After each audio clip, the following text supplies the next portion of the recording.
guys, it's me again, and just prepare yourselves for this to be a little bit long. I have to catch you guys up on my bladder spasms for those of you who are not my friends on Facebook.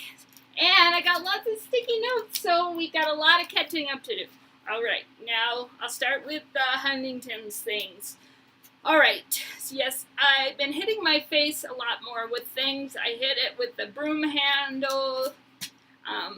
Keep losing my balance when I'm getting off my bed and almost falling against the wall. I might need to start back at physical therapy. Thankfully, I haven't fallen, but it seems to be closer and closer that I'm getting close to falling. So, all right, whack the chair. Whacked.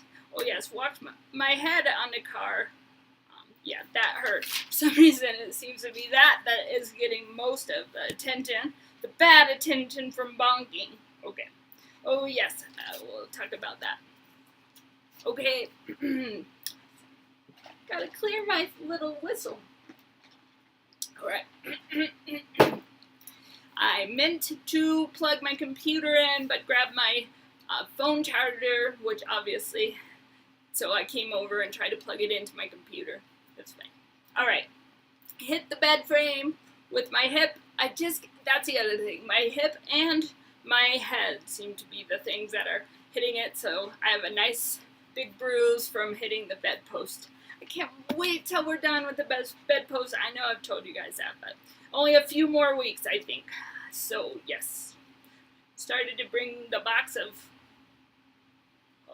cereal up the stairs. Oh yeah, I sometimes put things out to remind myself, and I was reminding myself to eat some cereal by putting the box on the counter.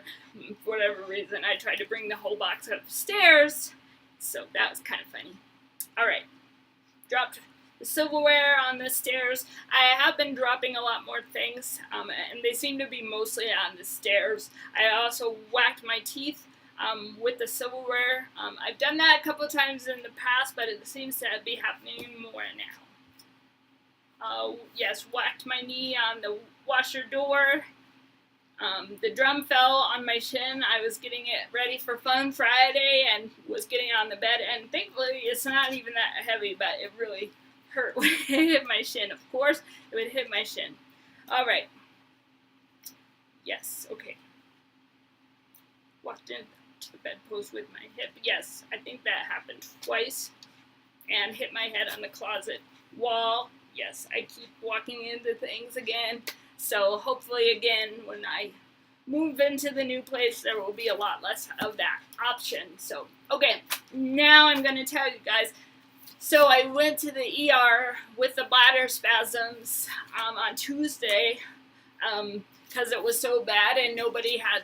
My urologist apparently cannot prescribe narcs, and so the medicine that they had me on, oxybutynin, was not working for the bladder spasms, so I've been waiting because the urologist was supposed to be sending me some samples of medicine, and I found out when she called me, she's like, we're sending some samples of something we hope will help, and I'm like, why don't they just give me a prescription, instead of waiting for it to get here in the mail? Then she told me the reason they did that is because if they wrote a prescription for me, my insurance would go through the roof. So I guess it's really expensive. So at least I got those, and I have more than enough until I have my surgery, and then also some extra for afterwards because I'm sure we'll still be having the bladder spasms. But, so I started to take, the medicine is called, I wrote it down, Vesicare. Yes, and it came in the mail this morning, so I've already taken one.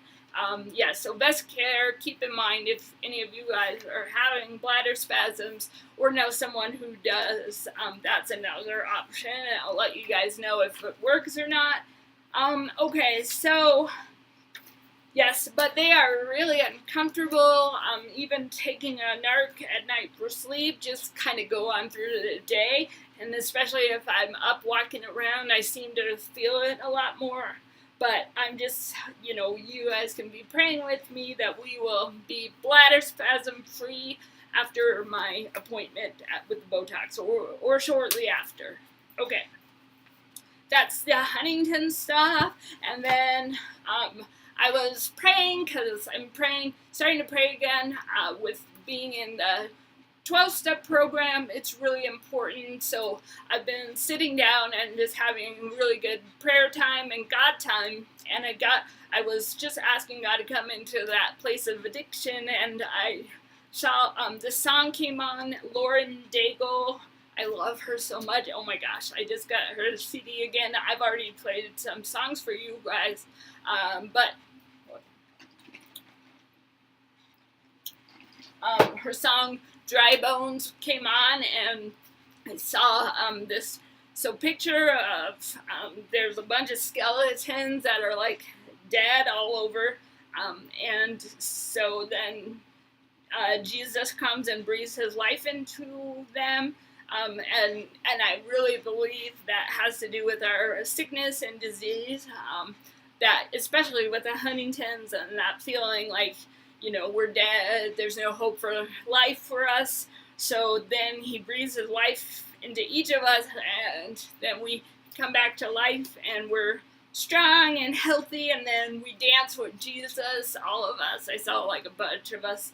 So yes, I hope you guys are encouraged by that. And I also felt that Jehovah Rapha, that's one of the words for God, is that he is our healer. So yes, I hope that encourages you guys, and we're doing Dry Bones as the song. So let me get the devotional. So the title of this one is Pause. Selah, that's from Psalm 3:2. Pause is the word the Greek translation of the Bible uses for Selah. I like to meditate upon the way it occurs from the first time in the Psalms. May there be which say of my soul, there is no help for him in God. Selah. But thou, O Lord, art my helper, my glory and the lifter of my head. Psalm 3:2. We have all been subjected to the wearying voices which flood the very atmosphere around us, complaining, there is no help.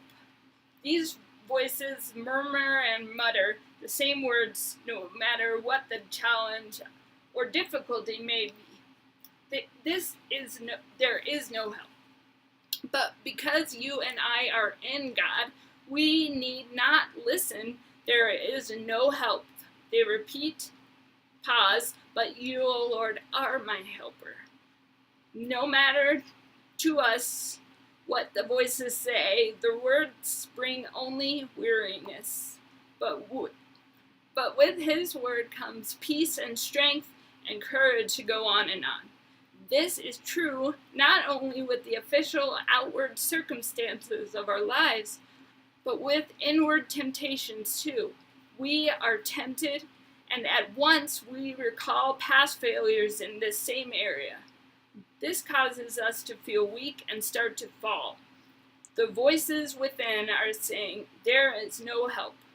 Even these inner struggles may be turned to peace. How? Instead of trying to answer the many voices of the enemy or arguing with them, we can never win this type of argument. We must do something else. We pause. We look away from self, away from the enemy. We look up. There is no help but you, O Lord. Some believe that Selah also signifies a sudden pealing forth of musical instruments. The pause then was for praise. Then let us fill all of our pauses with praise. Let us give all that lies within us, not to the voices of the enemy, but to pure praise, to pure loving adoration, and to worship from a grateful heart, a heart that is trained to look up. And now, time for the prayer. Our Father, Train our souls every day to pause. When the enemy attacks, hurling words that cause us to take our eyes off of you. When we feel weak and helpless to do anything but fail again, we will stop. We will look up. No matter what comes, we will say, but you, O Lord, are our helper. So, you guys are all caught up, and I will probably do another video tomorrow on Sunday, but I hope you guys are having blessed weeks and that you guys are encouraged. All right, I'll talk when I have more to say.